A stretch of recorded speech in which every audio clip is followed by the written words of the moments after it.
We are all here. I will open this meeting of the Winooski City Council. It is 6:01, Monday, October 5th. Please join us in the Pledge of Allegiance led by Deputy Mayor Hal Colston. I pledge allegiance to the flag of the United States of America and to the republic for which it stands, one nation under God, indivisible, with liberty and justice for all. Thank you. You're welcome. Next on the agenda is agenda review. Any questions or concerns about the order this evening? All right. Public comment. So I see we may have some attendees from the public. Public comment is intended for items that are not on the agenda. So if you are here to speak to budget or parks plan or any of the stuff on the agenda, please hold for that part of the agenda. If you have want to make a statement about something that is not included on our agenda, now is the time. You can indicate that you wish to speak by using the raise hand feature in Zoom or pressing *9 on your phone if you join by phone. Do we have anyone for public comment this evening?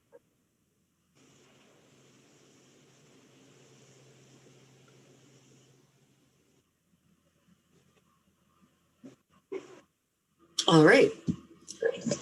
We will move then into our consent agenda. We have our liquor control meeting and council minutes from September 21 and 29, and a payroll warrant ending October 2nd, September 19, and subsequent payout for July and August. Any questions or concerns about the consent agenda?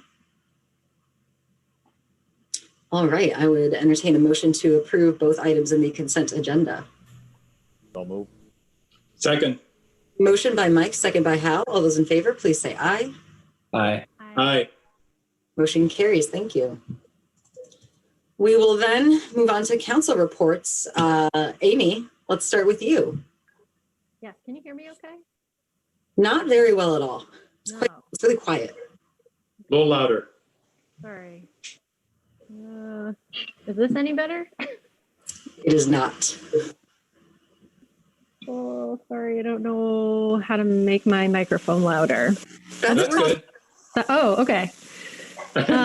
Okay, so I attended the downtown Winooski meeting in September, and I wanted to share two things from that.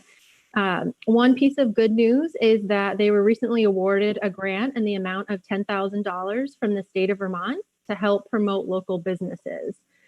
So they are in the process of rolling out a plan and of how they're going to use that money. Unfortunately, there is some not great news to share, which is that the organization is having a difficult time financially, and they are projecting that they are going to run out of funds by the end of December. They had been working very hard in the last year and a half to become financially sustainable and had plans this year in 2020 to roll out a paid membership program. But because of COVID, they were not able to do that. And also were not able to hold the farmers market, which is one of their largest sources of revenue. So I wanted to let the council know that this is going on, and that to give you all a heads up that downtown Winooski will likely be coming before us in the future to ask for a fund balance request and to make a few proposals. And that is all that I have. Thanks, Amy. Mike?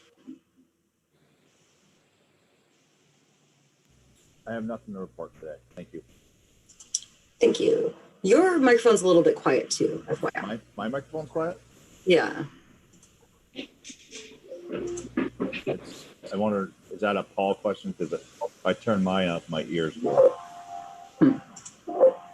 We can come back to that. Jim. Yeah, so thank you. There you go. I attended the Housing Commission meeting the Monday before last, and we did our review of the master plan goals and how the commission has sees itself in progressing towards those goals. So a lot of the discussion focused on kind of what of those goals can the commission reasonably address? And there's a set that are really relevant to what the work that the Housing Commission is doing around promoting affordable housing, the right mix of housing, and opportunities for safe and affordable housing in the community. And the biggest thing that the commission sees looking forward is the need to think about funding the housing trust fund into the future in a sustainable way. So that's definitely top of mind for them. And then there was some interest in continuing to connect and reconnect with other efforts in the region to understand how Winooski is different and the same as what's being experienced in other communities in our region. So reconnecting through the Chittenden County RPC, and then also trying to figure out how to include and understand better the perspectives of developers. We spend a lot of time, or I should say the commission spends a lot of time thinking about what developers will make of different options and how they react to conditions. And so how to have that understanding built into the commission's work plan is something that they're interested in. But I think looking in the near term, continuing to focus on housing stability and the Housing Trust Fund will be key priorities for the commission. Thank you, Jim. Hal. So I'm happy to be on break from the legislature. We finished up Friday, September 25th, a historic record session. Glad to be back, at least available. And the only thing other to report is that I plan on attending the Airport Commission meeting tomorrow. So I'll be attending that as well. We'll elaborate on that a little bit for folks. The Technical Advisory Committee is reconvening to review the draft implementation plan for the noise compatibility program. So the FAA approved Burlington Airport for the overall program, and now they're working on the details of how that's actually going to be rolled out. So at our next council meeting, Jesse, myself, or Hal, any one of us could have some more details to share with this group and the public at large.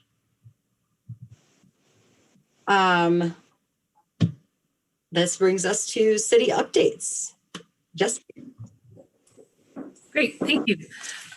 Just a couple of updates for tonight. First, I want to recognize Angela, whose 15th anniversary with the city is today. Yes. Wow.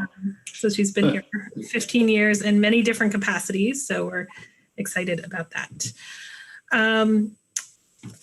Over the weekend, most Winooski registered voters should have received their ballots in the mail. All of them ballots were sent out from the Secretary of State's office last week. I received mine at my house.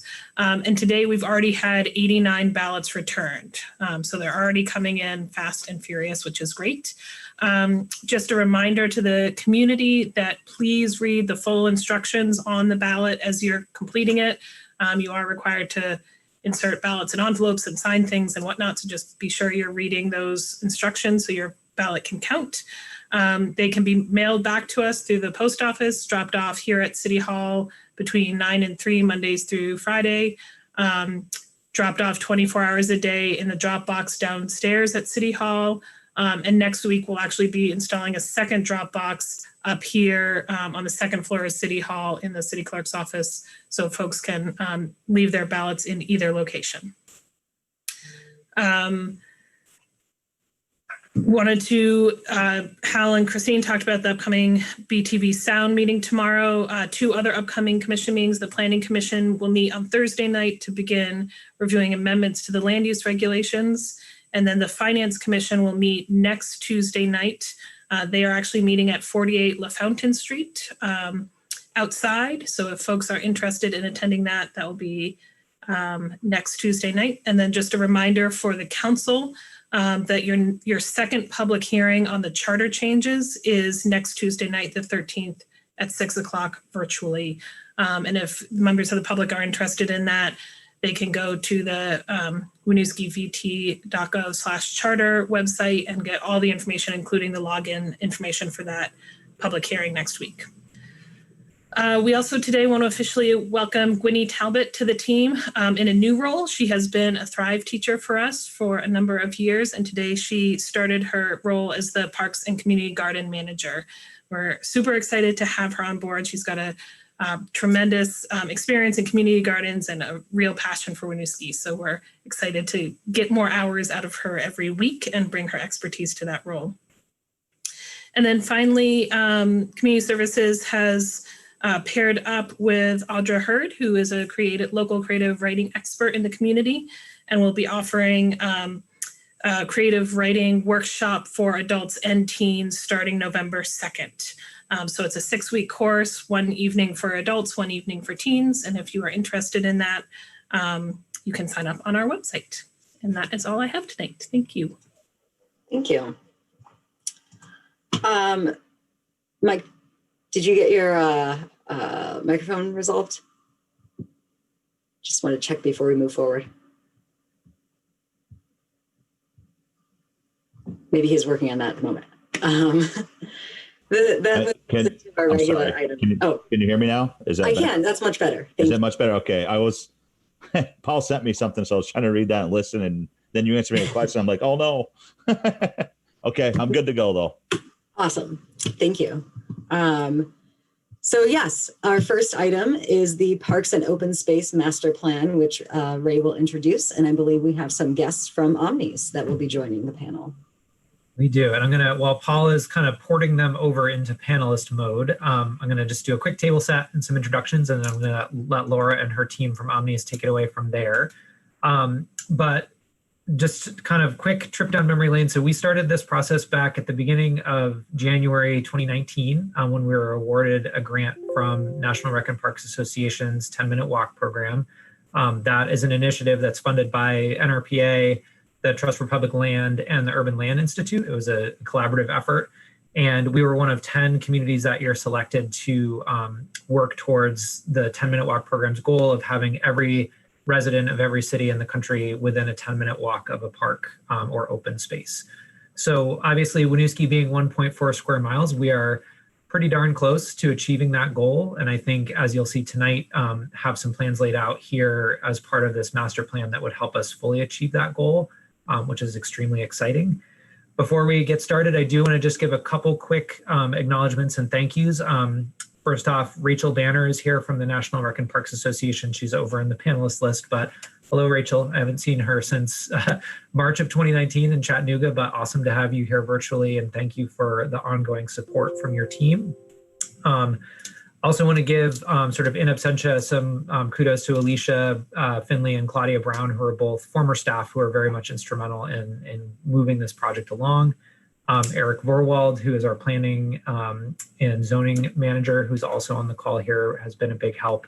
And then last but not least, also in the panel or in the crowd here, so to speak, but Lauren Chakotay from Winooski Valley Park District, who has been with us since day one as a member of our core planning team and has been instrumental in kind of getting this across the finish line. So I think she's under the Nick Warner button over there, which is her boss at Park District. So I think she stole his computer maybe, but super excited to have some of these folks here. And with that, I'm going to turn it over to Laura Stedenfeld and Sheila Fuentes from Omnis, who have been helping us pull the plan together over the last just about year, almost to a day. We were realizing October 7th of 2019 was when council approved Jesse to sign the contract with Omnis. So we are almost a year to the day from that moment. So without further ado, I'm going to turn it over to Laura and her team and let them walk you through the presentation. Ray, if I can just do one more minute of table setting. So this is a huge document with a ton of work that's gone into it. So I just want to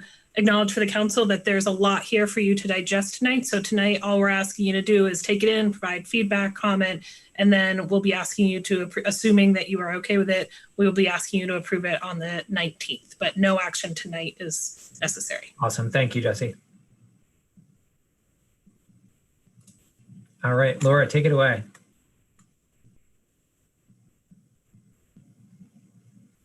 All right, and I want to confirm, can you see our screen here? Mm-hmm. Yes, we can. You can see and hear me? Yep.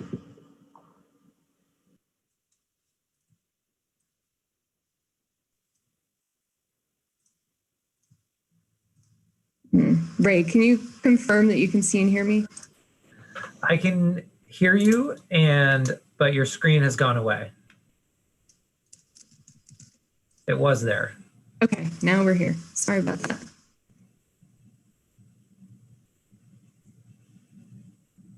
There we go. Okay, great. So I want to thank the mayor and council and Ray in particular for giving us this really great forum to discuss this. It's been a year of exploring and really falling in love with Winooski, and we're really excited to present everything we've learned and dreamed about with the community. So, I think to start tonight's presentation, I actually want to start at the end. And I want to kind of take all these strange and transformative times that we are living in right now and use it as a way to really dream for the future.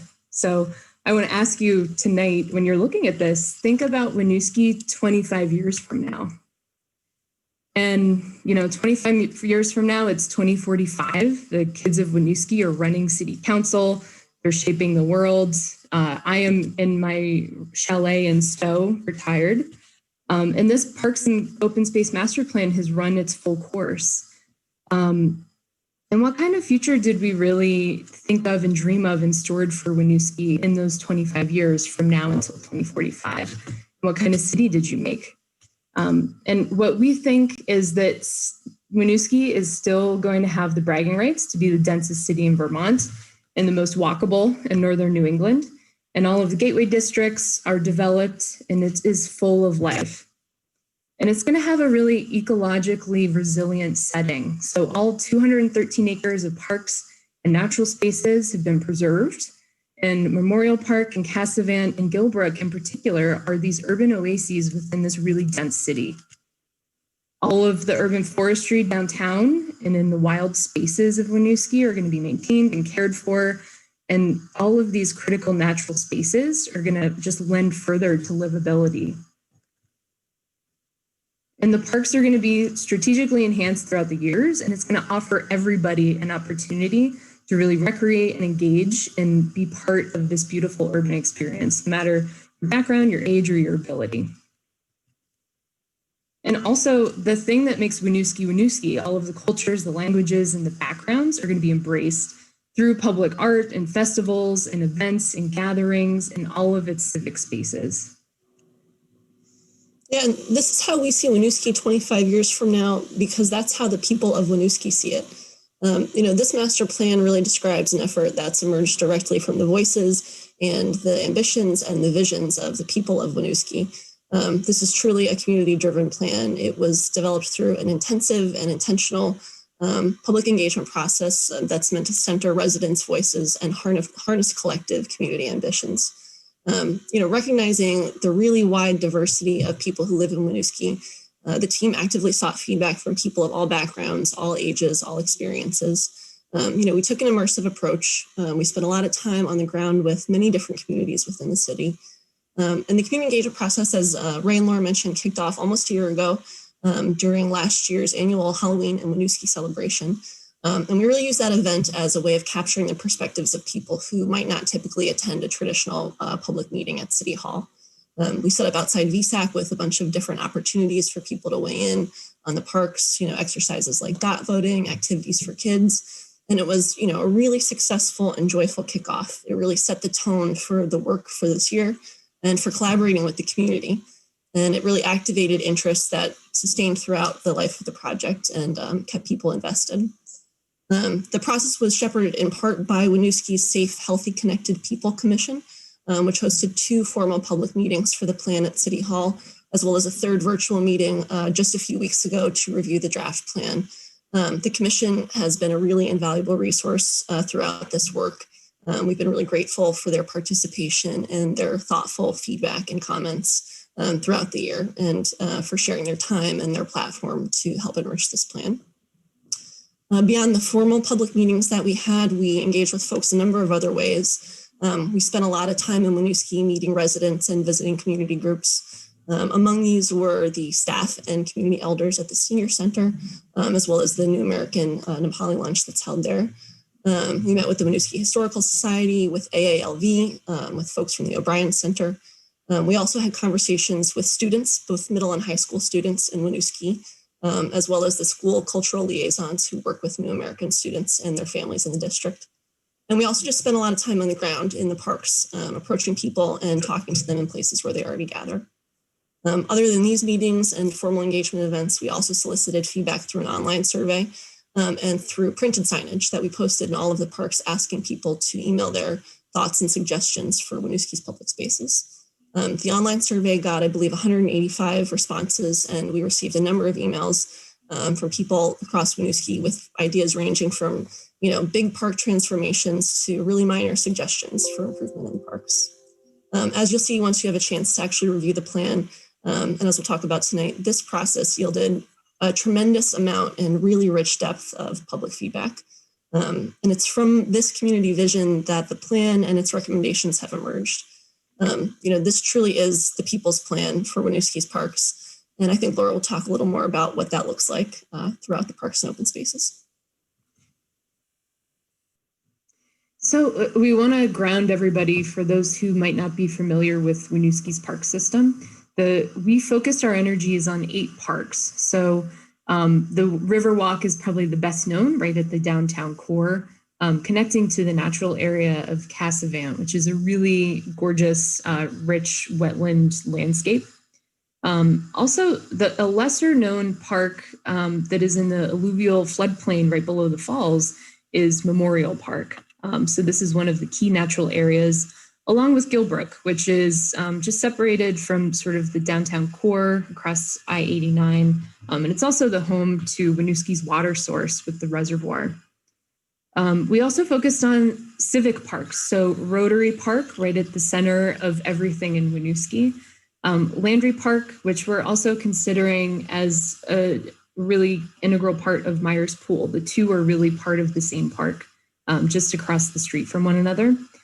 And similarly, West Allen Park and the O'Brien Community Center, they really function as a community resource together.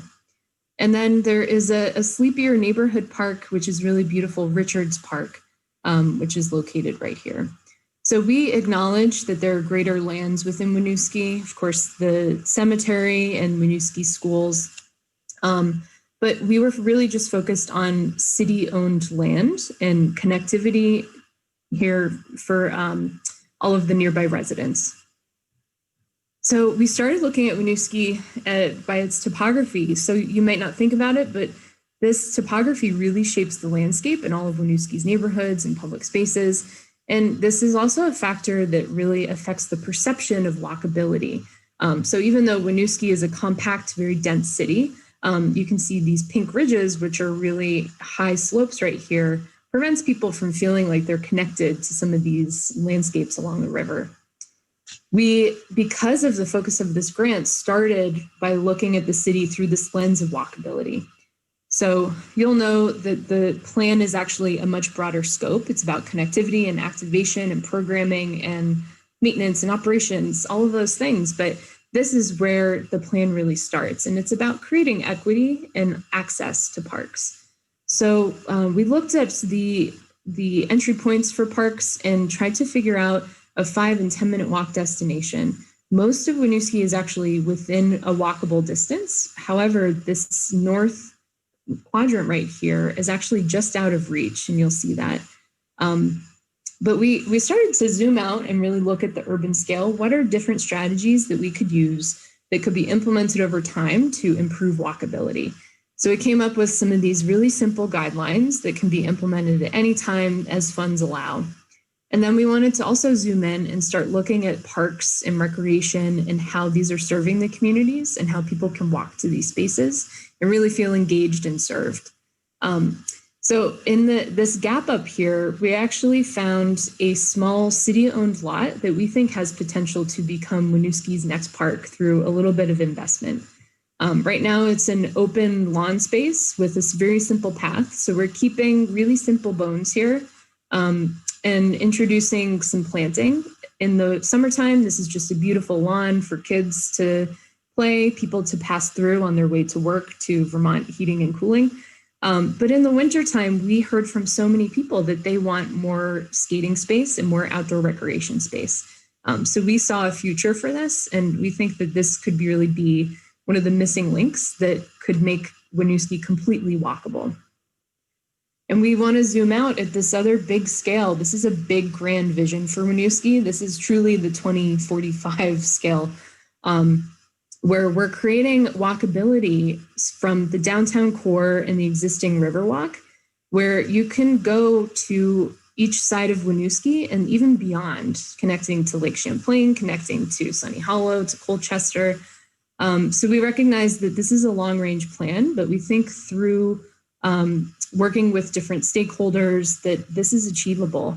And we actually heard from 95% of people who answered the survey that this was something that was desired. Pretty much the number one ask for the master plan was better and more defined trails and more connectivity, which just perfectly embraces this goal of walkability. So our vision, it also embraces the separate study by Chittenden County. The Regional Planning Authority is studying this bridge to look at how to integrate pedestrians and bicyclists. We also reimagined Falls Park. So this now can take bicyclists down a switchback onto the Riverwalk. And you'll see that we're embracing these natural areas of Memorial Park and Cassavant as part of this big grand vision. We also think as part of that, conservation is an important discussion. And we asked the question to a lot of people in the community during our public events, do you want to see these natural spaces as natural spaces in the future? And it was an overwhelming majority of yes. So you should know that Memorial Park is zoned an industrial zone and Cassavant is zoned as a commercial zone. Gilbrook is also zoned as industrial. So one of the planning tools that we talked about in this process is actually to come up with a conservation easement, which would not formally change any of the zoning, but it would give the city a tool if you wanted to do long-range conservation. And this could also be done in partnership with a third-party group who could offer opportunities for maintenance and basically keeping these lands wild. So we outlined those possibilities within the master plan for further exploration. We also think, there is a lot of ecological value to these areas. They are within a floodplain. So any sort of planning really just needs to have a sensitive approach. So we want to get into what we're thinking about for some of these public spaces and what we heard from the community. So I'll frame all of these discussions with sort of the top asks that we heard in all of our public outreach. Cassavant, we are really excited about this idea of creating really simple, low maintenance boardwalks that are permittable through wetlands and the state, but also allow us to preserve spaces. So currently there's a lot of muddy conditions which become eroded and people are prevented from coming and hiking here. But these really simple walks, it creates access, it gives long range maintenance, and we think that this is a great permittable use that could really help the ecological setting. Similarly, in Cassavant, it's a natural space. There's not a lot of work that you really need to do here, but we want to really celebrate and point out some of the best aspects of it. So by creating a bird blind that is ADA accessible, you give access to everybody, but you also celebrate the local ecology and give views over to the island so people can look at rare birds. And you can see all the way over to the wetlands from here, which is a great educational amenity. And then, like I said, celebrating what's already there. There's this art resource directly under I-89 at Cassavant, and this is an incredible view. And we see potential that this could be integrated within some sort of arts walk within Winooski. This is our overall view of Cassavant. So you'll see that we're simply suggesting some of these little moments within the park, but keeping things relatively simple and natural. I think the biggest aspect would be trailheads. And then in the long range, tying in with that vision of the Riverwalk, where potentially you could have trails that go up to Colchester. There is an open lawn in Cassavant. We've received a lot of feedback from the community that they wanted to see active programming here. We do know in exploration through the master plan that permitting, because it's a wetland, is not possible for a lot of those uses. But we do see a potential use for things like pickup games and really informal active recreation, and this could be a great spot for it. So Memorial Park, we used a really light touch here. So we wanted to create better access, but we left the land mostly unchanged. You'll see trailheads and signage. We're really excited that Winooski now has new guidelines for all of this. So we want to start integrating that within the parks, create clarity for people. Even having simple trail maps at the trailheads is going to make a big difference in how people are using these spaces. This idea of creating the boardwalks, this is another thing that really could help with the ecological setting. And you can see it creates access for everybody to get out into Memorial Park. We created one key boardwalk right here that connects out, and this could be a kayak launch for people. So this is at the southern end of Memorial Park, right by the Trestle Bridge right here. And you'll see that this boat launch is overlooking a pedestrian bridge. So 94% of people that we surveyed said that they wanted to see a pedestrian bridge here. There are a lot of unsafe conditions where there's kids and other people crossing the trestle here. We do think in the long range that this is worth studying. And we realize that this is a heavy lift, but I think there's a lot of people that are really excited about this idea. And also the boat launch, this is a relatively calm area of the river right here. And a little over half of people said if there were a boat launch available, that they would be interested in using that.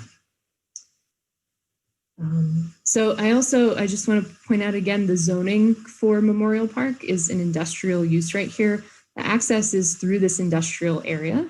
So one of the things that we're suggesting is to keep the use, work on the potential conservation easement, but really it's about creating access. So we are marking some potential trailheads right here, really formalizing it and making it feel like even though you're in an industrial area that you belong here and that you're able to use the park. So Gilbrook is really at sort of this center for Winooski for its water source, which we found really interesting. We also know the reservoir is used a lot for fishing. People really enjoy the space. So we thought to create better access and to let people actually engage with the park who perhaps are elderly or have a disability, that you could integrate this boardwalk area. So it prevents a lot of the muddy erosion and steep slopes around your water source. But also, you go to a destination here. So this is a structure right here that lets people use this for picnicking, cards, things like that. We're also formalizing the trails and really celebrating the spaces that are already here, opening it up for play and little integrations of art within the landscape. There's these industrial areas where there's these remnants right at the edge. And we thought, why not just celebrate these and make it really fun for kids all throughout the seasons? Make it feel intentional instead of like you're at the edge of this industrial zone. And also here you'll see integrating natural play. This is a really fun way to integrate more seating, make things feel like a little bit more of a destination, but use really natural low-key materials. And here we're creating space. So this is an existing forest clearing, and we're celebrating it by making it an open seating space for everybody to gather. And there's a counterpoint just on the other side of the reservoir. So we're starting to really create brand identity, signage, placemaking within these spaces, but also letting them be themselves and letting them be natural spaces where you can get out of the city and have a natural walk.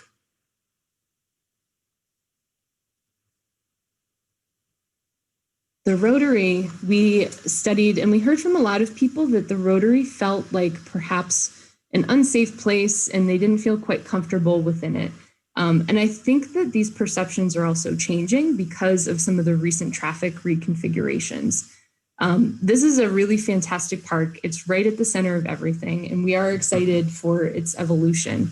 We proposed some very small changes within the park just to open up space to help create a little bit more of gathering spaces for play, for markets, things like that.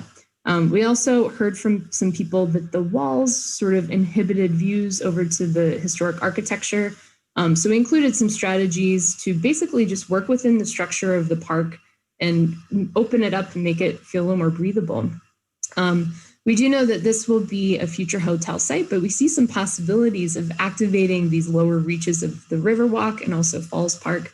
This will have a new walkway and bike connection so one can get down to the Riverwalk, and then you can formalize a pathway over by the mills. In the future, this new bridge deck is going to be completely reconfigured for pedestrians and bicyclists, and we think that is really exciting, and it's going to cut down on some conflicts that happen right here. So at the Rotary, this is a real civic gesture. So we took away the big plinths at the bottom of the flagpoles and centralized these and made it this gesture that really celebrates the silk mill workers and also has some identity for people who are coming into Winooski to announce itself. And you'll see just by simply removing some of the structure within the park adjacent to the walkways, it does open up some space. So you can integrate natural play, you can have spaces for markets. Suddenly, some of these little pockets start to feel a little more usable. So you'll see also here, the fountain sadly has been in disrepair. So one of the things that we proposed, if it were not to be repaired in the long term, you could reconfigure it and you could actually use the grade change and create an amphitheater space overlooking a market. And we think that is really exciting. Also over here, the lot 2 space, some improvements here just to sort of activate the front of the mill. We see some potential. With Landry and Myers Pool, this is going to be a fantastic space 1 year from now. And in talking with all of the kids at Winooski schools, this was one of the projects they were most excited about. And we also heard from people that this was the most asked for thing, aside from trails. People really want outdoor recreation like skating, like swimming, pools, splash pads, things like that. We are treating Landry and Myers Pool as a unified experience, and we looked at a lot of different configurations, but the one that the community voted upon that they liked the best actually kept the existing line as the structure of the park. And off of that, we're making some improvements to create a universally accessible playground right here. So there's different zones within it, but if you have kids of different ages, then they can intermingle. You'll see there is a pavilion in the back here. This could have storage. We also heard that public bathrooms was a high ask because of some of the sports and recreation that happen here.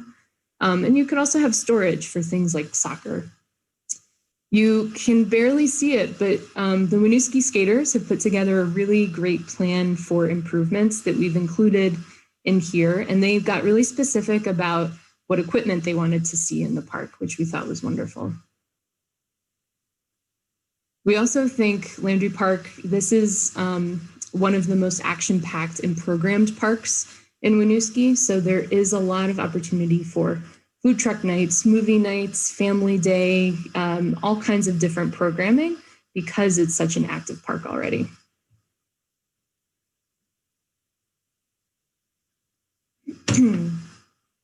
For West Allen Park, this really is a unified vision with the Community O'Brien Center. So we recognize there are so many kids and so many families who use the library, especially after school.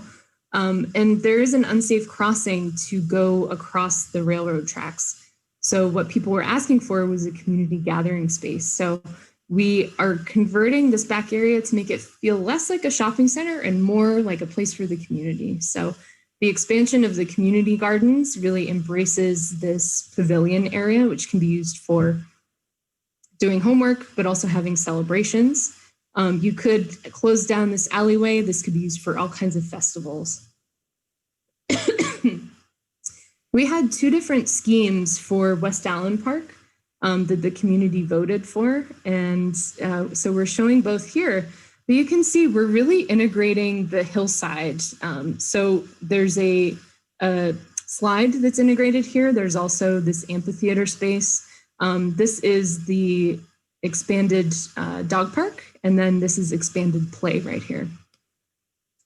And this was the one, this expanded play that got slightly more votes within the book.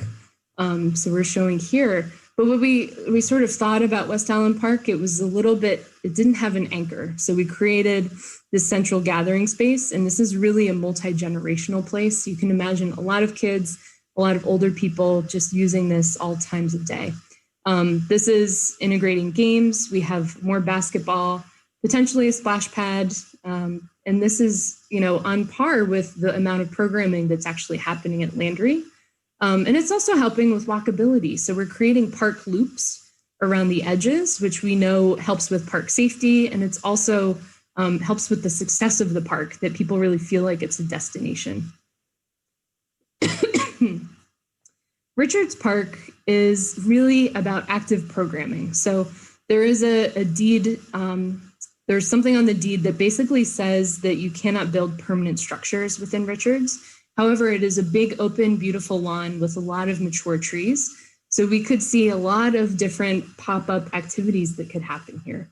Soccer, movie nights. We've outlined all of these different programs within the recommendations part of the plan. And we can imagine a huge amount of these happening at Richards Park. So what we did was, for each park, you'll see in the master plan, we individually made program recommendations. And then in the recommendations section, they are all included. And I wanted to share this because this is what we learned from the community about what people most wanted to see. Natural areas, trail definition, walking and biking was really the top, but then you can see programming and events is right behind it.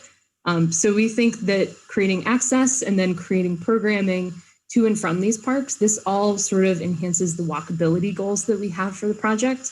And we think in the long term, it really is just Winooski leveraging good decision after good decision. So with the plan recommendations, we included these as a separate chapter in the book. There are 4 different focuses for all of these things. We looked at the high level urban scale and then also zooming in and making recommendations for each individual park. It's programming, policy, overall maintenance and operations, and then capital improvements. So we have rated these in 2 separate ways. So these are the terms going from, short term is installing a bench and long term is building a pedestrian bridge. And there is a slight correlation with the cost of these things too. So we would say, in the coming years, when you're looking at the plan and implementation, the easy wins are in the lighter colors. And then the heavy lifts, the things that you have to keep working toward, are in the darker colors.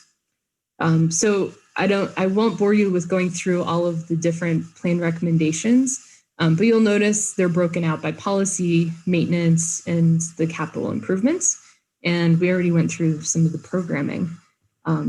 So I think we'll end here, but I would say we are really excited to sort of open this up to council in particular, and then to the public. And I would say, council, if you have any sort of comments or questions or edits for us, then we're open to collecting them. And I think Ray can sort of talk about the mechanisms of how we go about that. So I might turn this back to Ray now. Yeah. So certainly, council, as you review this document, and again, if there's typos we missed or spelling or punctuation, et cetera, I think those types of recommendations, certainly feel free to email to me, and I would be happy to get those back to Laura and her team.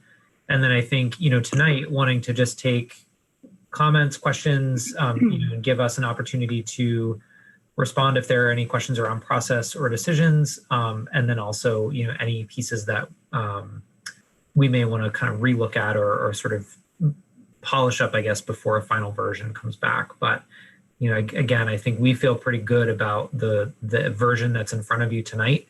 I think it represents a lot of hard work and community input, and definitely look forward to hearing your thoughts and feedback now on the presentation.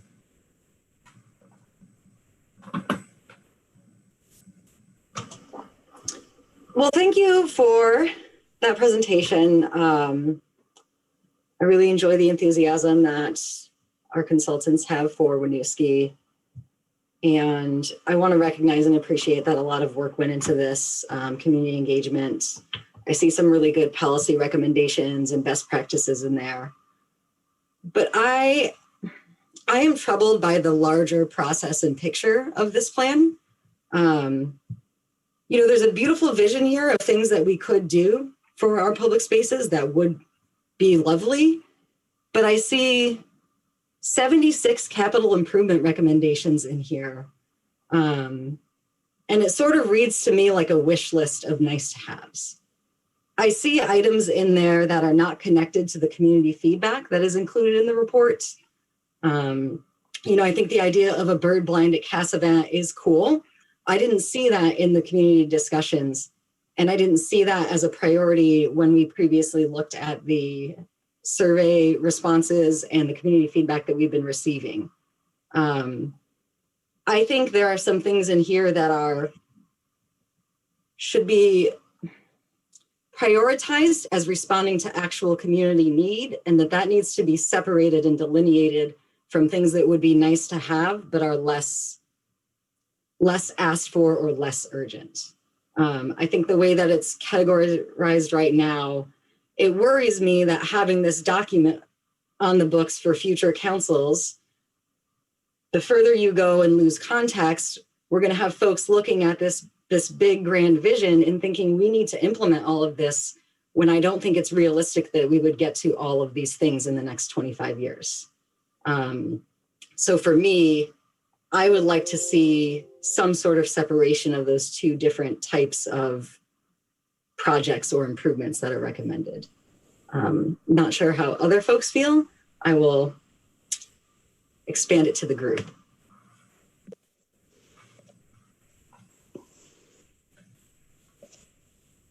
Hal, I see your hand is raised. Yeah, thank you, Mayor. I really agree with the point you make. How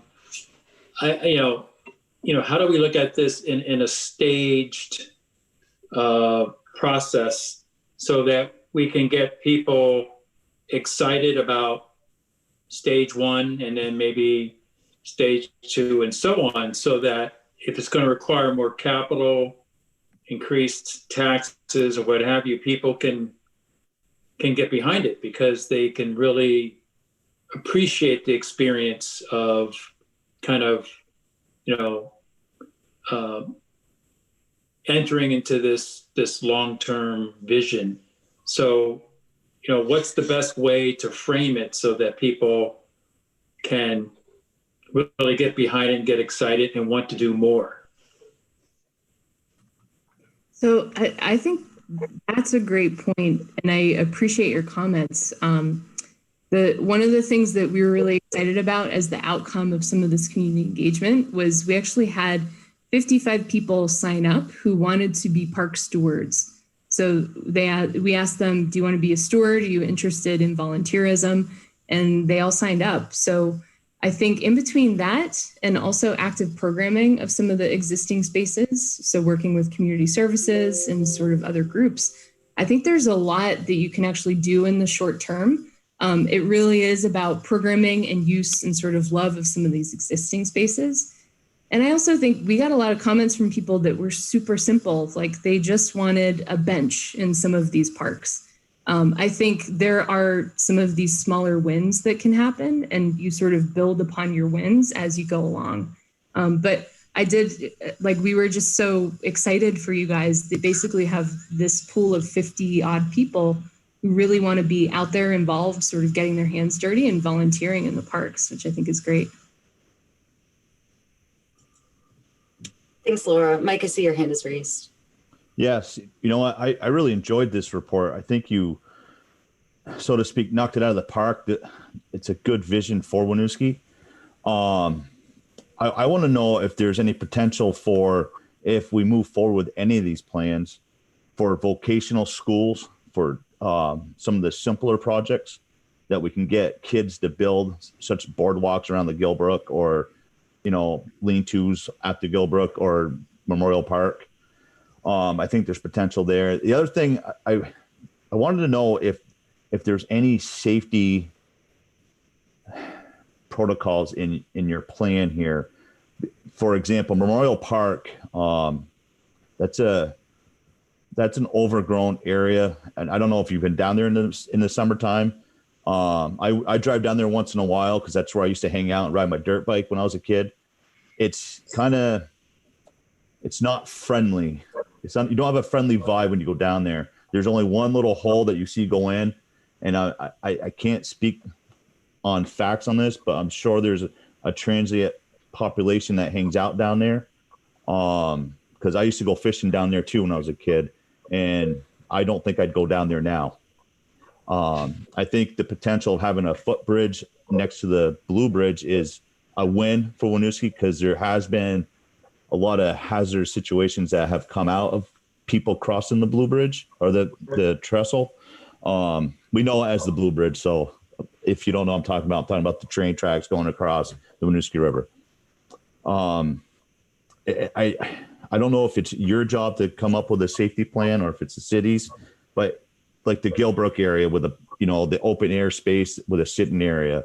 I don't know how we patrol that to make sure there's not any bad things going on up there, violations or for people's safety.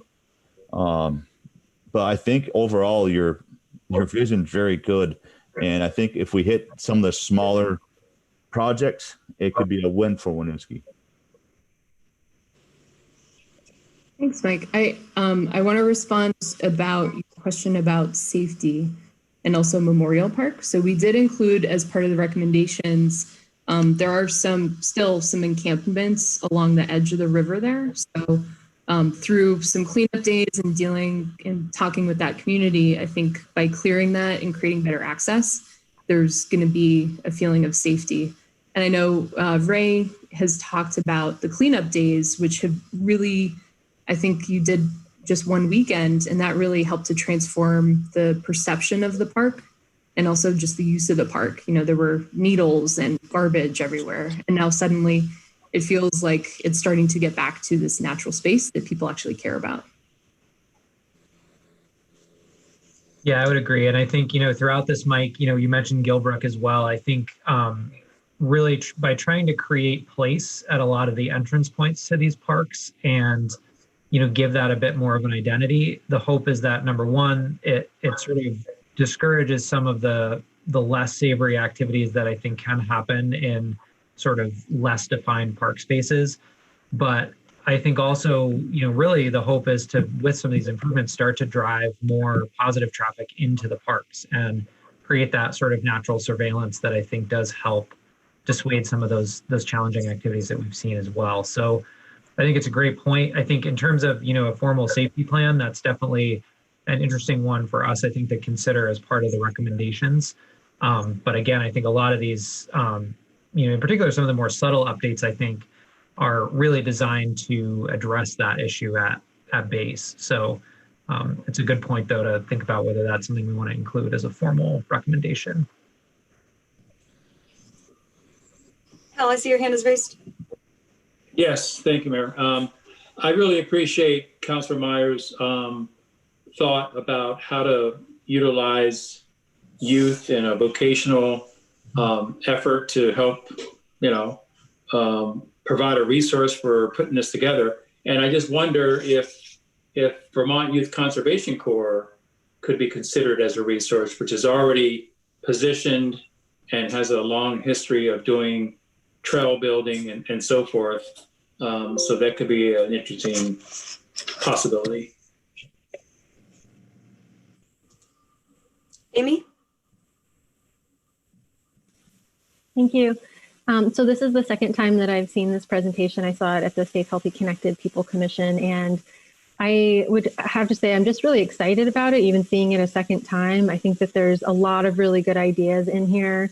I really appreciate that you tiered things for us. And so there are those kind of low-hanging fruit items that we would be able to, accomplish in the next couple of years that would feel like they were making a difference in these parks and improving our residents' life and the activity that they can do outside in them without costing us a lot of money.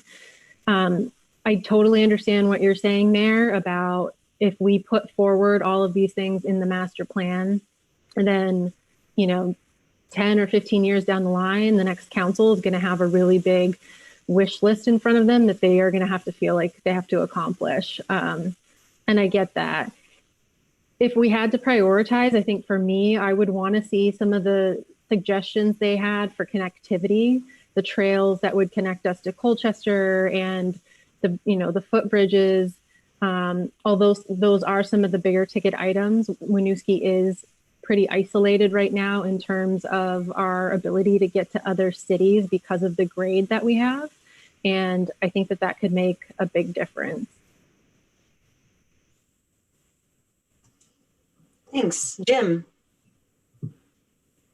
Yes, thank you. I think this was a really interesting plan to read. I really enjoyed the vision, and I think I want to speak to that. I think you spoke a number of times about activating these spaces or creating new spaces within these places that are already working well. I spend a lot of time in Gilbrook and Memorial Woods, and even in what could be the North Park, cutting through to the school.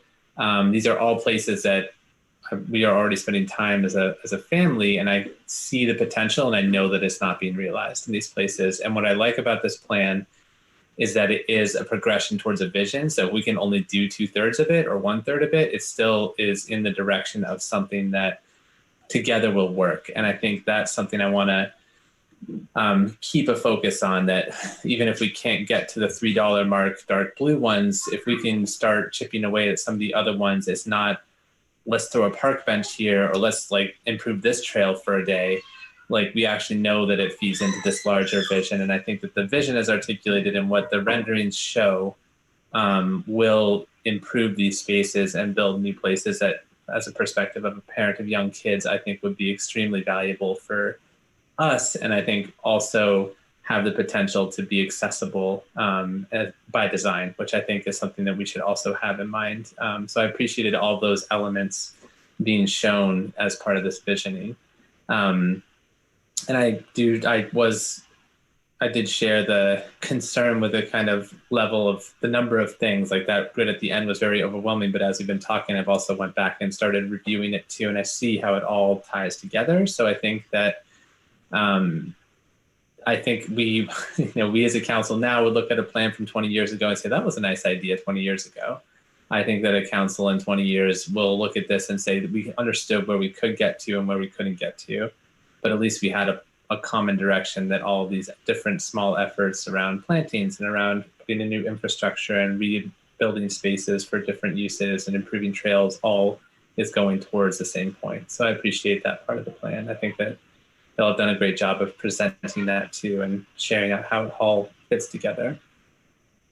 One kind of comment or request I would have is there's a mention of an urban forestry plan. There was an urban forest management plan put together a couple of years ago, and our tree ordinance includes some pretty specific guidelines around tree planting. So when I read the section on what was required for an urban forest plan, it'd be nice to see that include some of the work that's already been done or available in the city. And then the other piece, I guess I was curious if you could speak a little bit more to the recommendation around conservation easements as opposed to rezoning. So that there's a page in there, but I wasn't able to dig into any of the survey information. I'm just curious what the community perspective was on the policy options around Cassavant, Memorial Woods, and Gilbrook in terms of zoning versus easements. Yeah, so I know in the back of the book, there's the kind of community conversations piece. So we put direct questions to people for each of those natural spaces where we asked about if the zoning should remain as is, if the zoning should change, and if those spaces should be continued to be used as parks. So I think not a lot of people understood the zoning conditions for those spaces, but a majority of people were voting that those spaces should be preserved as park spaces. So I think the conservation easement is one tool that you could use to get there.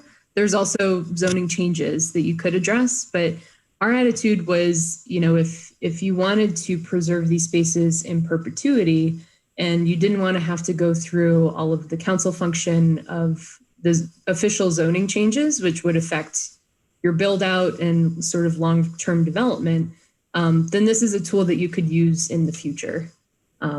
So Ray, if you want to speak more to that.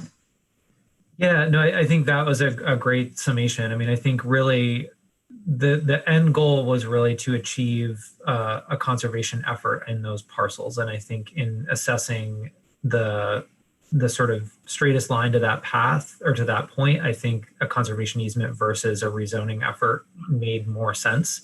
And I do think it allowed us to be a little bit more granular in looking at the specific parcels as well, and potentially kind of phase those over time, if that was something we wanted to do. Again, I think the work in Memorial is going to probably look quite different than the work in Gilbrook, just based on access to that site and some of the underlying conditions there. So again, I think that conservation easement felt like a little bit more versatile tool. But again, I think at the end of the day, the goal was really to look at preserving those places in the way that they are being used now, which we heard overwhelmingly from the community was how they would like to see it carry on.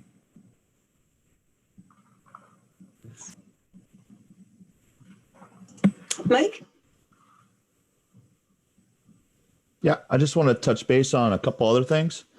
A few years back, there was, I don't know if it was a rumor or if someone just started thinking outside the box, but that open space in Cassavant, wasn't there an amphitheater?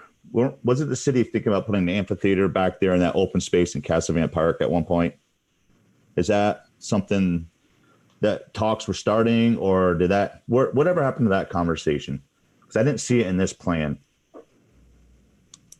So the conversation in, 2015, 16, 17, Ray, when I started was not necessarily about putting a structure amphitheater in Cassavant, but bringing utilities into Cassavant so you could have, as Laura mentioned, because of the natural area, it's hard to put structures in there, but the idea was to bring in utilities so you could have mobile stages that came in and out, or some kind of venue set up back there on a more kind of permanent temporary basis, not a 6-story building, but resources.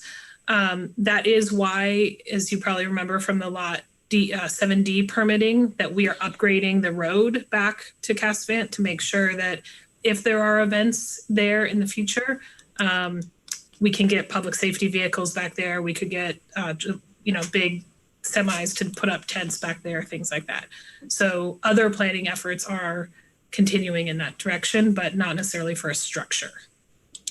Okay. I want to touch back on that youth involvement again.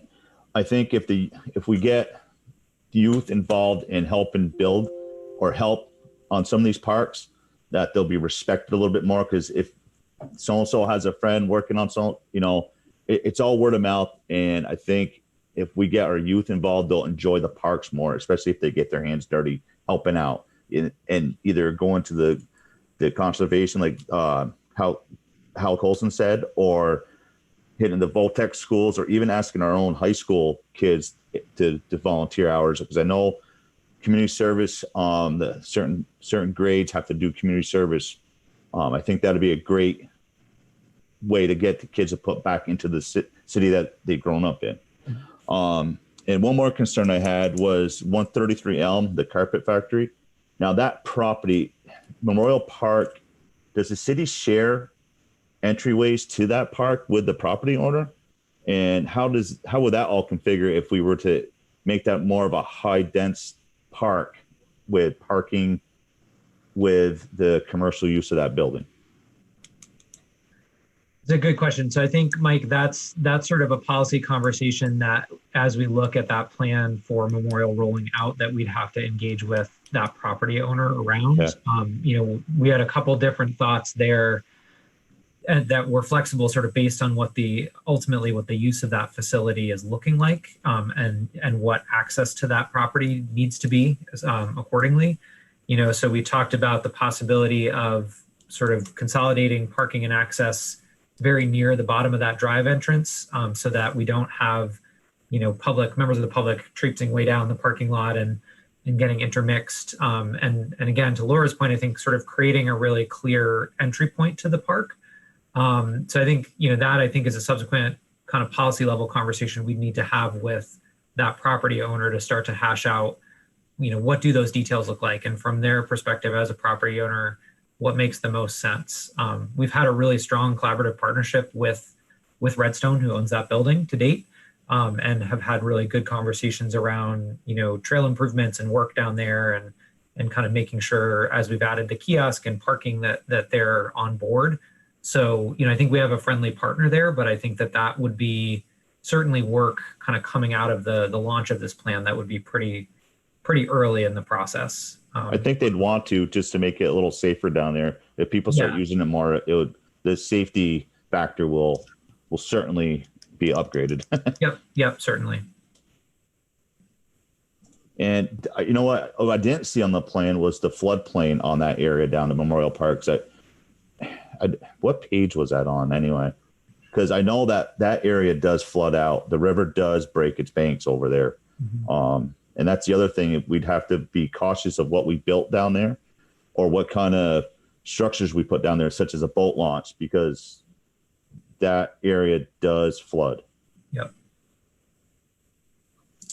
And I know, Laura, I don't have the page pulled up right in front of me here. It's in there somewhere, but I do know that those overlays are in the plan for the flood. Yeah. It's on page 14 in the larger version in the appendix.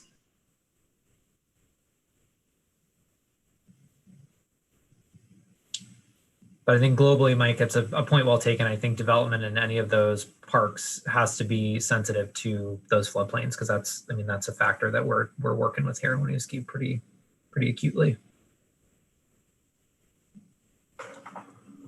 So I'm going to move to public comment. I see Gwenny's hand is raised. Public/staff. Yeah, thank you.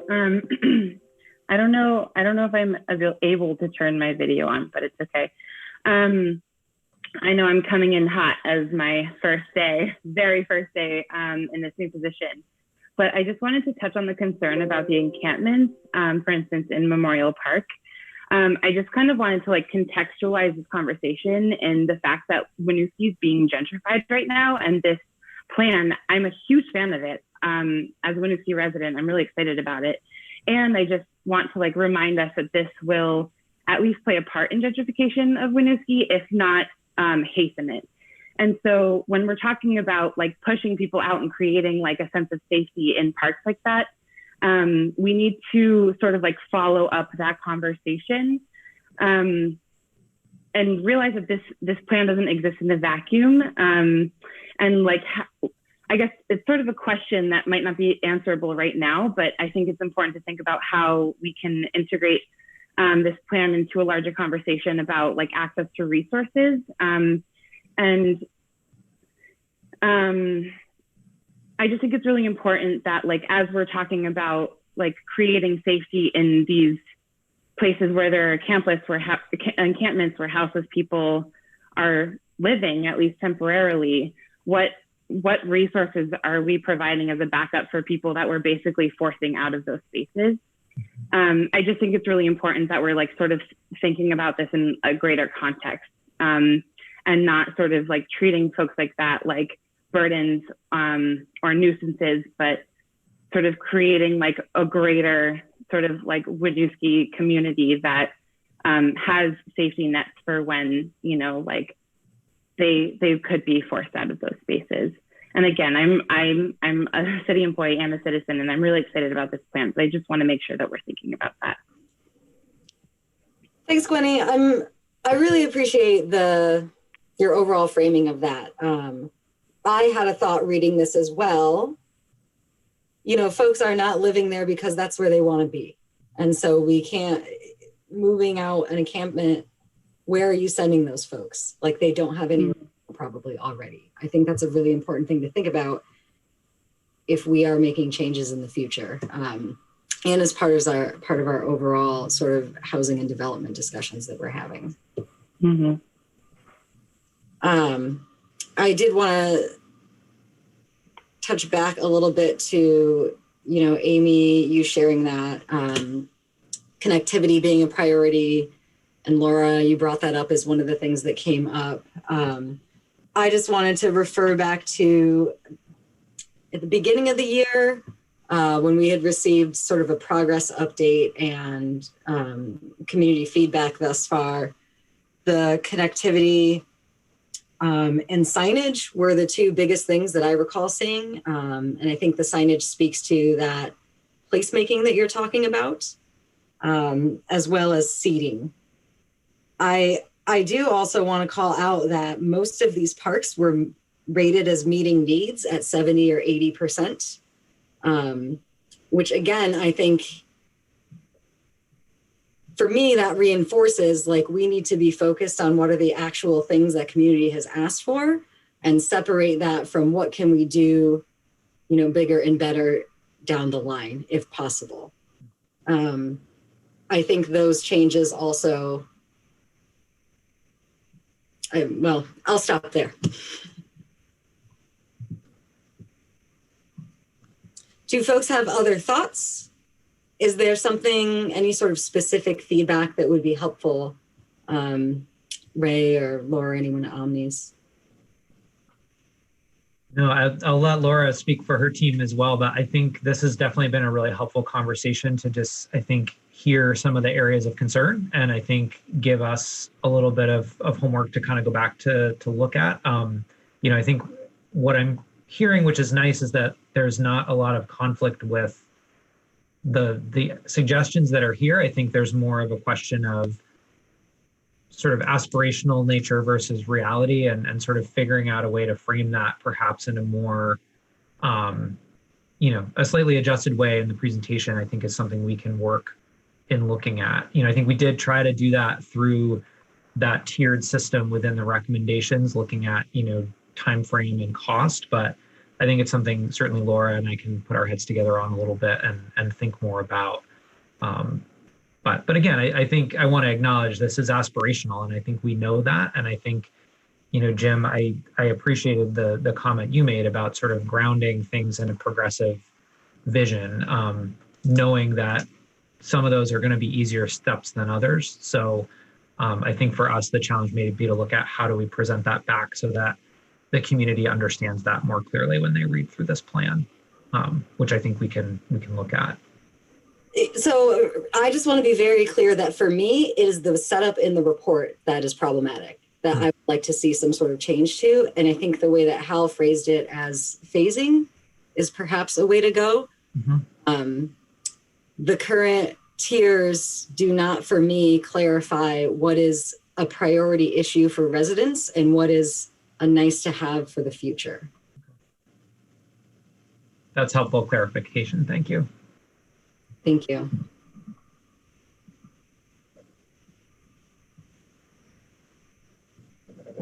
Oh, Mike, is your hand raised?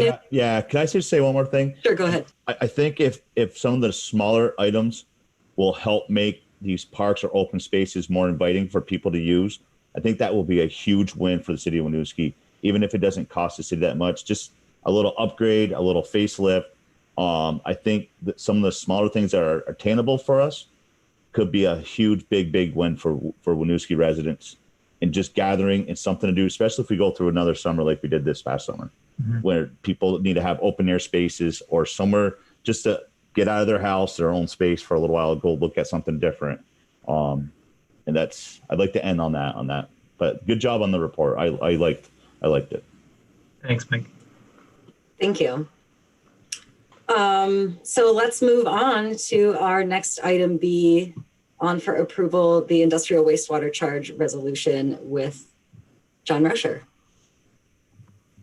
Yeah, sewage. Sorry, not as exciting, unfortunately. So this is for the industrial wastewater rate structure. So this agenda item is on for discussion and or approval.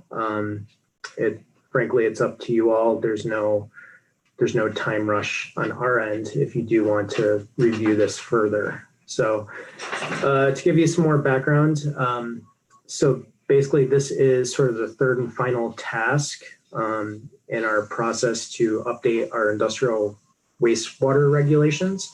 So the first task was updating our sanitary sewer ordinance. And then our second task was basically creating a permit application for industrial users and creating a template permit to follow.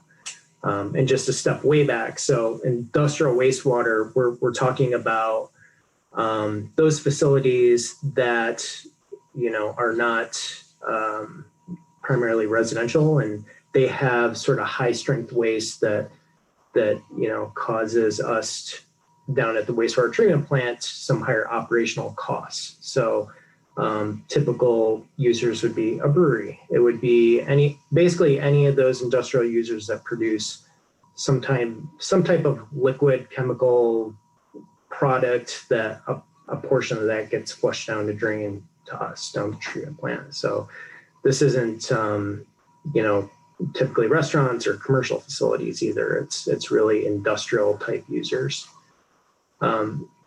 So getting into sort of the purpose of this rate structure, you know, a lot of the municipalities around us also have this type of structure. And one, it's for cost fairness. So at the treatment plant, it costs us a lot more to treat high strength waste, primarily because, you know, it creates more demand on our plant for electrical usage, for oxygen, to, you know, populate the bugs that do their thing down at the treatment plant. And it, you know, and it, item two is it provides some incentive for those industrial users to kind of scale back their loading on the treatment plant. That actually allows us to, you know, save some of that capacity at our treatment plant. As you can imagine, that's a pretty high capital cost for us to, if we have to go in and, you know, increase our plant capacity. So it's really incentivizing them to reduce load, and it provides an opportunity for the city to, you know, welcome new businesses that may need to utilize some of our plant capacity. So those are really the two big reasons for implementing this type of fee structure. You know, in the packet I gave you, there's the template resolution for the fee structure. There's a lot of letters and math, which can get confusing sometimes, but overall it is pretty basic in that it's comparing the industrial user's waste strength and flow compared to our treatment plant operations over that same time period. So, you know, we're basically, it's a proportion of, you know, how much flow and how much strength are they giving us compared to what are we actually treating citywide. And we're taking a look at our operational budget from the previous year to say, okay, you know, if it costs us $45,000 a month to operate our plant, you know, industrial user, how much of your wastewater how much of it is it costing us to treat it? So that's basically, you know, the structure we're looking at. And I will say this is a type of structure that I've used previously in another municipality successfully with other industrial users. So it does have some, you know, background. I will also say that we worked with Weston Sampson, which you know, on the ordinance and the industrial wastewater application. So we submitted this to them for comment and to also help us basically just confirm that, yes, this is reasonable. This is what, you know, other surrounding municipalities are roughly charging. And they agreed that it was in line with other municipalities for industrial usage. And I mean, I will also say we're trying to skew it a little bit on the more fair side in that we're basically only looking to charge the applicable treatment plant expenses as part of the calculations. So that means we're not looking to charge the stormwater charges, which are part of the sewer fund.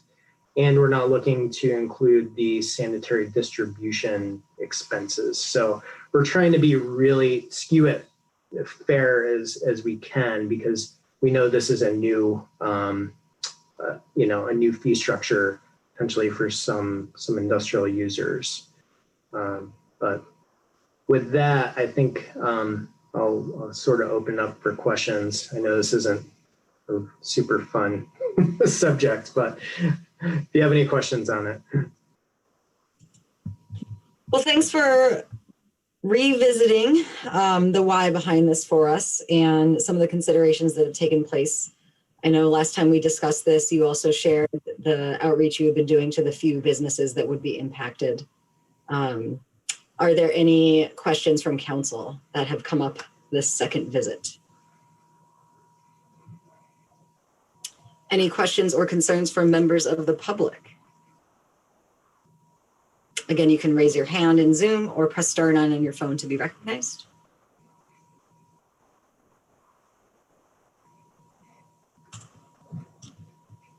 All right.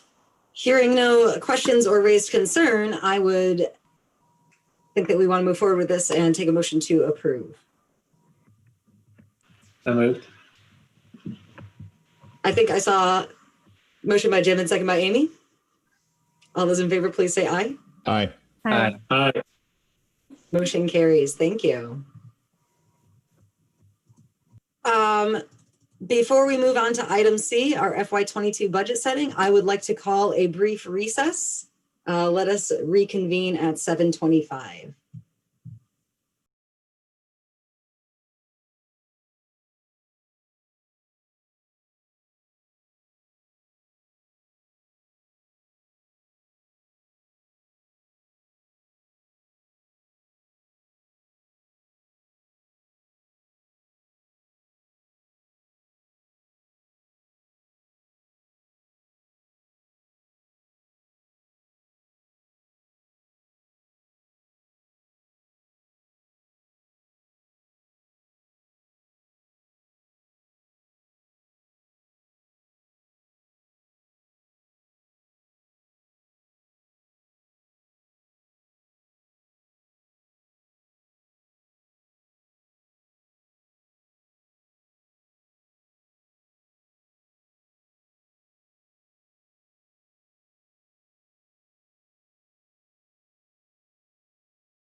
Are we back?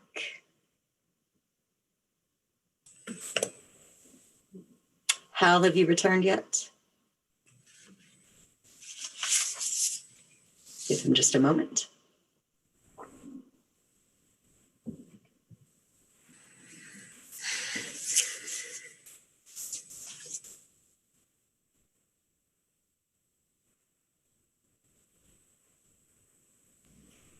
When we go on break, does Channel 17 still record us? I do. So saying good, go Yankee, inappropriate. Thanks. We are back. Okay. Let's reconvene. We are at item 8C in the agenda, our FY22 budget goal setting discussion, which Jesse will lead us into. Great. Thank you very much. So as you know, at your last council meeting, you adopted the FY22 budget schedule. So tonight is your conversation about goal setting. Staff has already started working on building the FY22 budget and will continue to do so for about the next 6 weeks until we bring you the first proposal in December. So by way of background for this conversation, Angela and I have provided a memo tonight with a bunch of background information. The key questions for you this evening, as we see them, are what are your priority areas to fund in FY22? Given that we may need to identify budget cuts, what are your priority areas for service reductions? Are there any new initiatives or programs you would like us to consider as we build the budget? And then do you have a tax rate goal for the FY22 budget? So we've given you a number of data points as background as you have those conversations.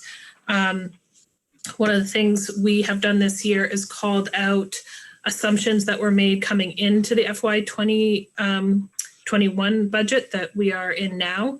So just as I think everyone knows this, but perhaps for the public, when we built the budget we are in now, it was last year at this time. The voters approved it at town meeting day just days before COVID erupted. So a number of very significant things have happened in our community, in our world, since that budget was developed. So we outlined some of the things that have shifted and therefore how we are starting FY21 already in a deficit and therefore need to address that going into FY22 as well. We've also modeled out projections for the general fund cost of living increase if we decide to move that forward in FY22.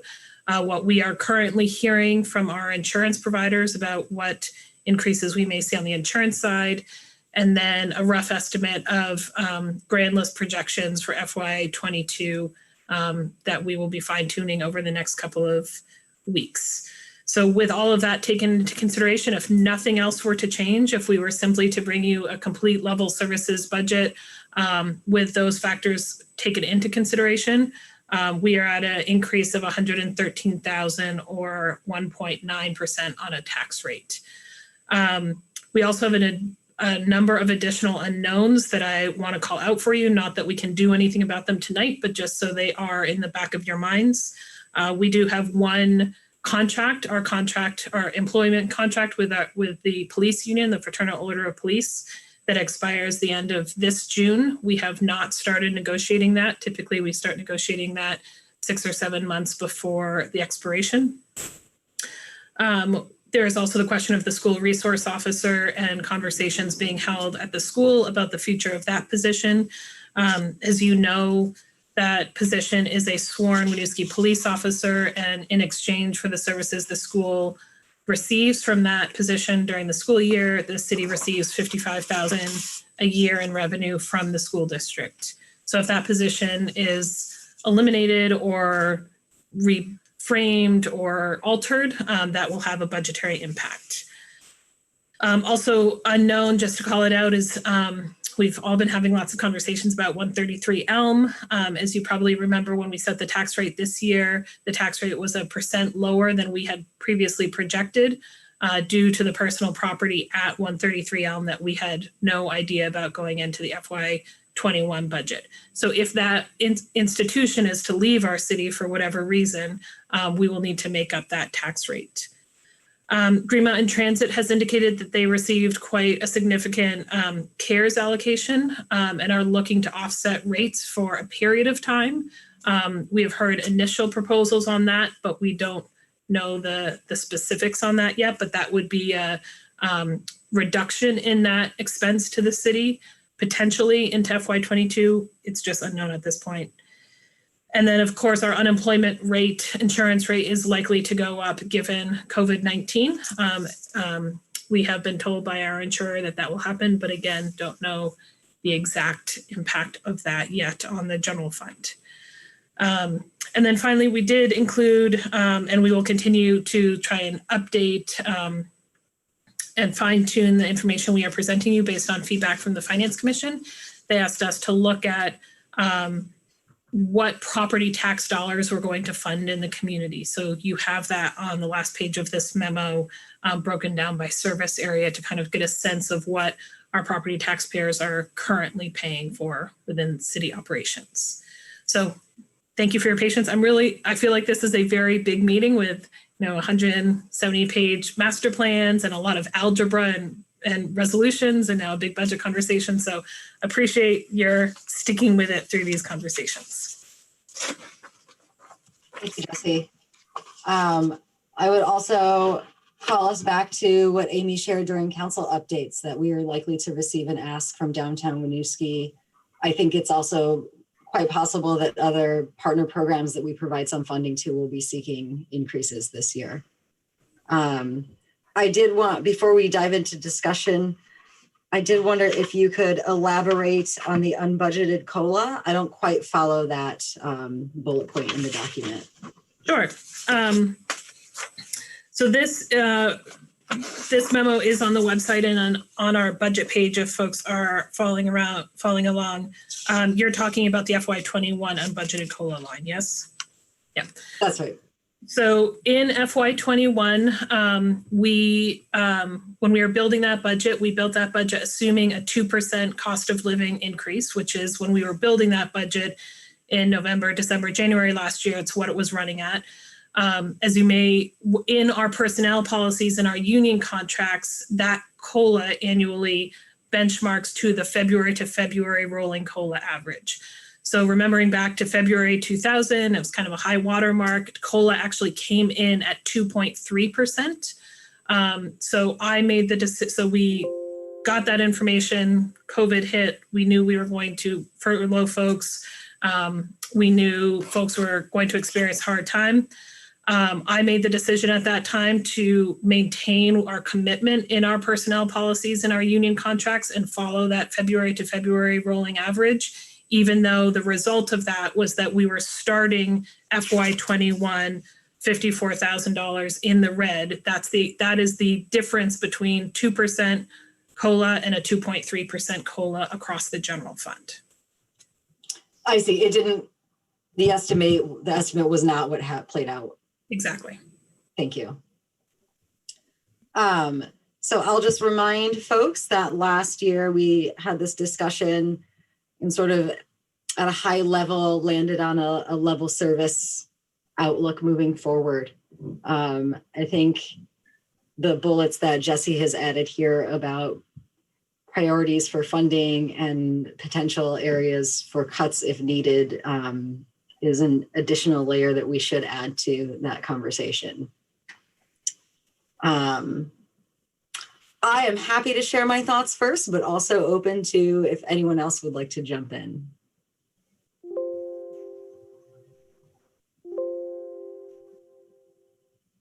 No hands raised.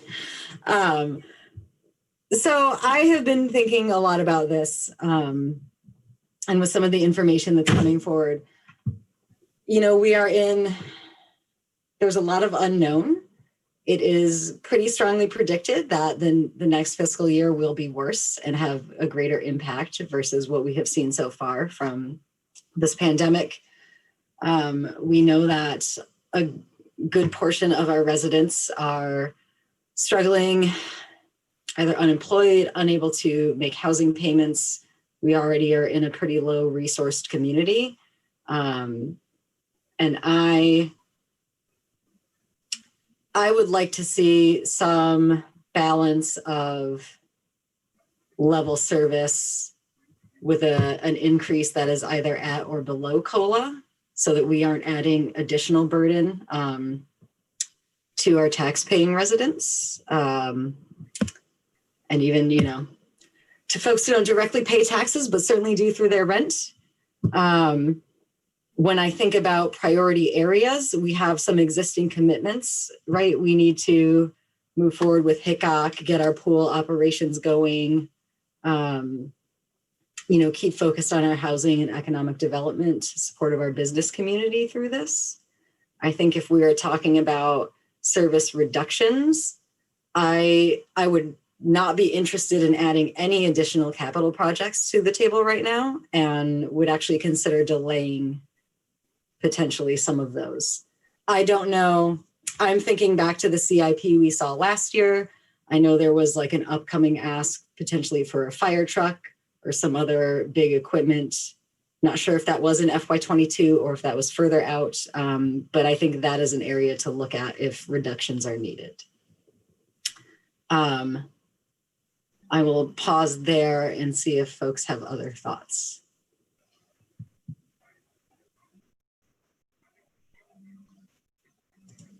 Amy.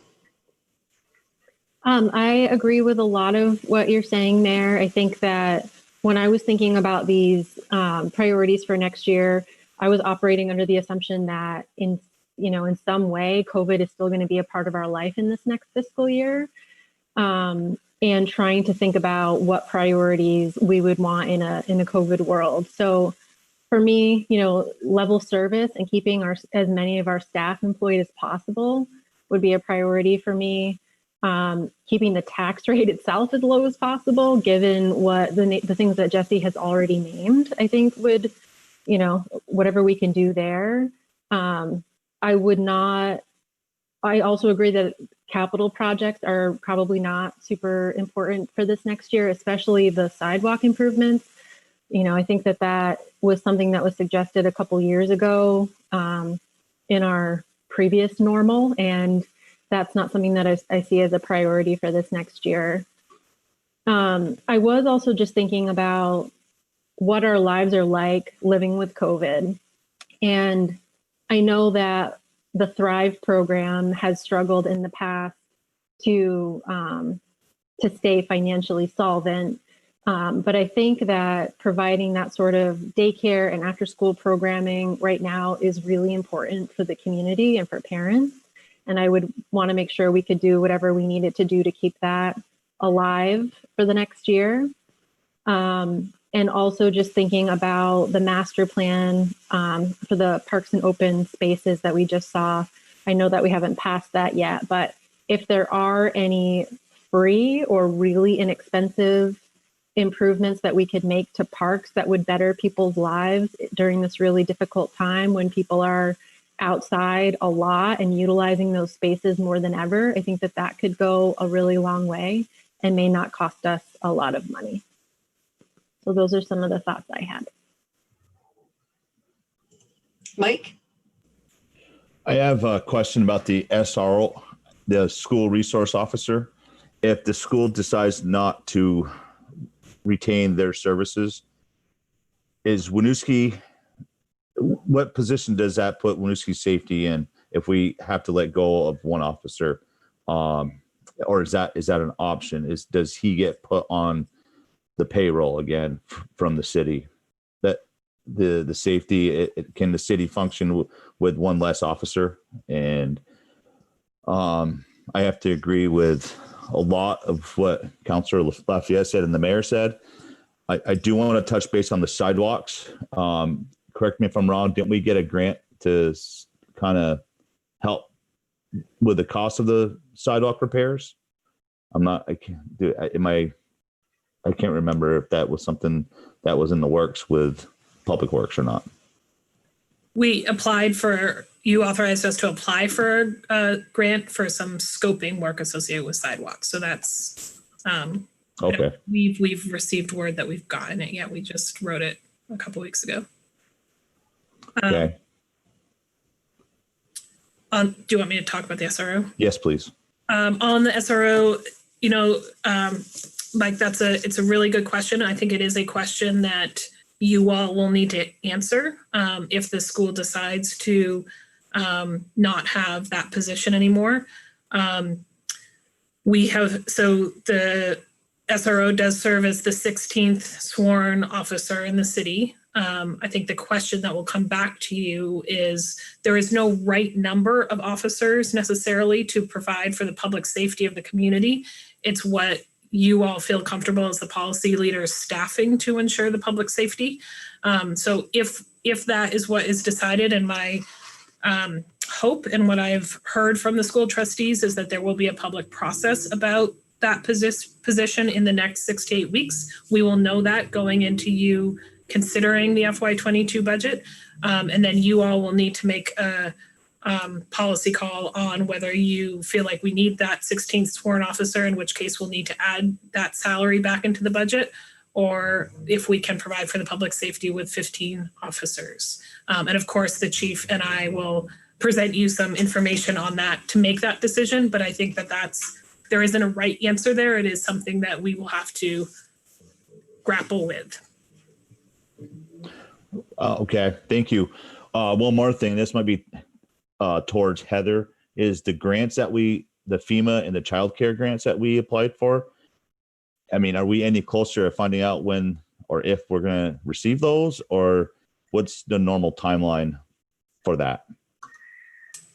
I'm going to have Angela speak to that. Sure. So we actually did receive notification that we have been given a partial award for the Thrive program. They are covering lost revenues for July, August, September. And they are going to do a potential future award for lost revenues for October and future months. We are pushing back because they did decline our lost revenue for June, stating that child care centers were allowed to reopen. We are pushing back because of the outbreak in Winooski. There was a strategic decision not to open our child care. We have not yet heard back from FEMA. I am submitting some additional information that they've requested tomorrow.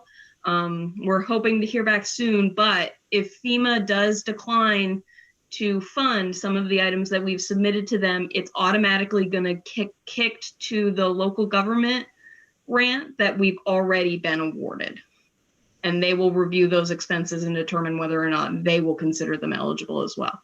So even if we are denied by FEMA, we do still have the potential that those things will be funded. Thank you, Angela and Mike. Jim. Yes, thank you. I generally agree with the sentiment that's been expressed already. I do think that I think it's important to continue to support and invest in our staff. I haven't heard from residents that they feel that we're overserving them with our staff. I think that our staff are working really hard, and I think that we will not get where we need to be in recovery and supporting our community by asking that on the backs of staff.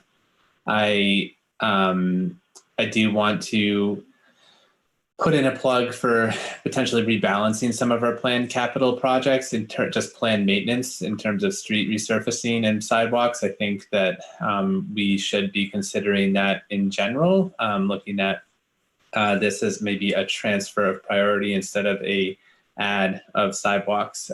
Just talking to folks who have mobility issues, and that it's something that they've been asking about for years. And I know it's hard and it takes money, and they also complain about the streets. Like it's everything. But I think that this year in particular, when we're asking people to spend more time locally, we just had this conversation about connectivity and people can't physically get from one place to another. I think it's important to think about. So I would love to see what it would look like if we were to shift some priority off of our planned street maintenance schedule into sidewalk improvements as a balanced approach between bike pedestrian use and car use in the city. So I'm totally up for discussion. Just something I'm kind of curious to see if that could be worked at in this budget process. And then personally seeing the tax rate increase below 2% would be great. Jim, I think that's an interesting idea, what you just shared about the streets and sidewalks, and I would be interested in seeing that too. I also want to, piggybacking off Amy, you shared the reasoning for prioritizing Thrive. This may be a little in the weeds. When I do see these sort of community services focused efforts having added value at this point in time. But specifically things like Thrive, Meals on Wheels, senior services. I don't know what the financial impact is, but I would deprioritize, more of that fee for service, sort of less filling a gap type of programming that may not actually have much of an impact, but just a thought. Hal, I see your hand is raised.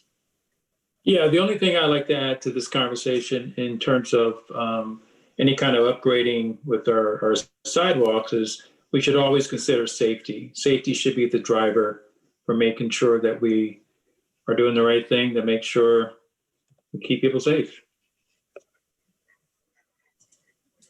Thanks, Hal. Jim.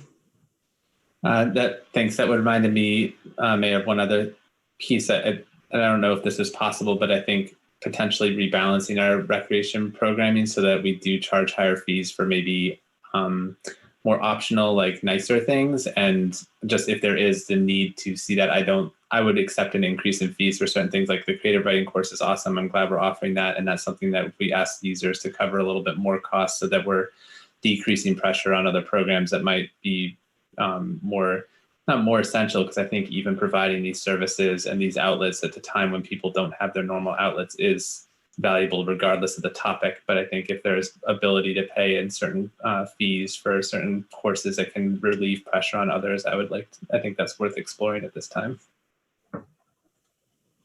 I support that also. Hal,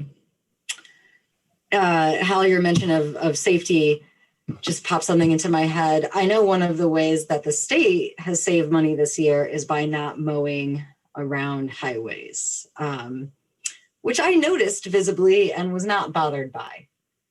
And frankly, feel like maybe that is not a great use of resources in the first place, and would be interested if there are things that we are doing in a similar vein. Maybe we're mulching trees because it looks good, but is that really adding value? Is there some rebalancing there that could help? Again, I think that's also potentially something kind of small, but want to put it out there.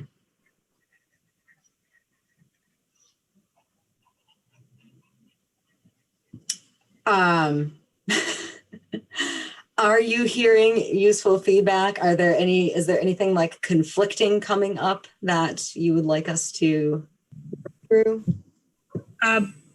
Personally, I think this is very helpful. I like the framing around reallocating dollars within the CIP and giving you some options or pathways there. I guess let me say back what I'm hearing, which is you want to see as much as possible maintained current levels of service, especially those that are directly serving folks' essential needs, and that you are not necessarily looking for staff reductions, but would like to see a tax rate that's COLA or lower. That's incredible. Is that more or less? I think so. That sounds right. That's very helpful guidance as far as I'm concerned. And I see Angela's head nodding as well. Are there we have a couple of members of the public still on. Any public comments to add to this? Again, use raise hand in Zoom or *9 on phone.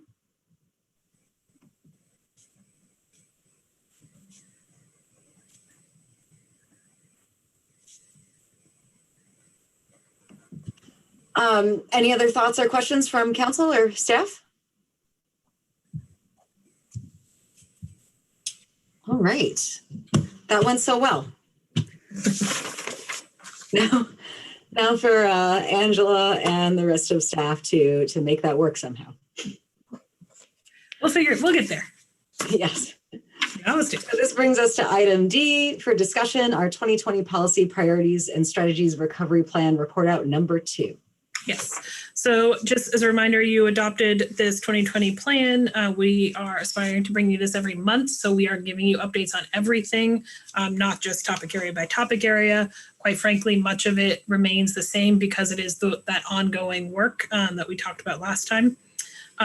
Things that have been updated are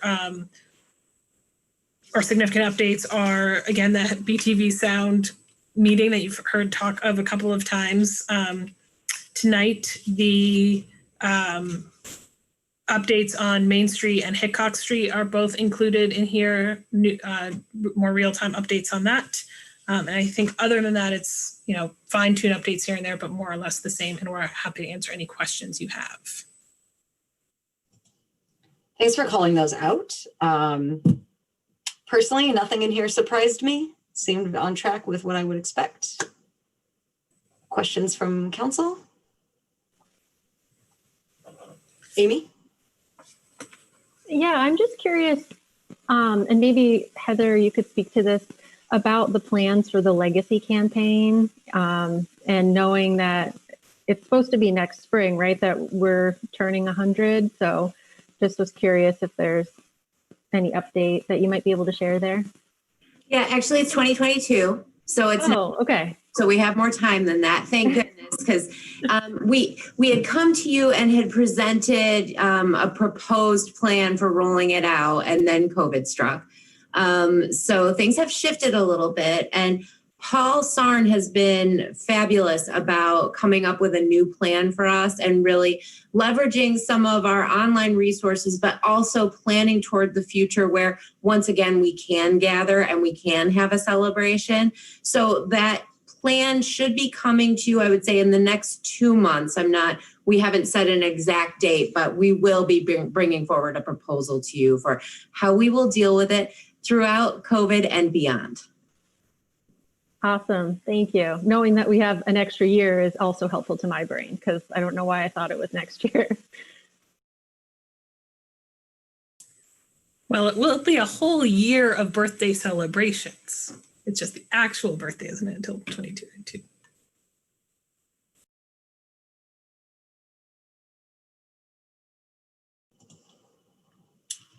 Right. Anything else on the priorities strategies report? So this brings us to the end of the agenda. I would take a motion to adjourn. So moved. Second. Motion by Mike, second by Hal. All those in favor, please say aye. Aye. Bye. Aye. Motion carries, meeting adjourned. Thank you all very much. Bye, everyone. Take care.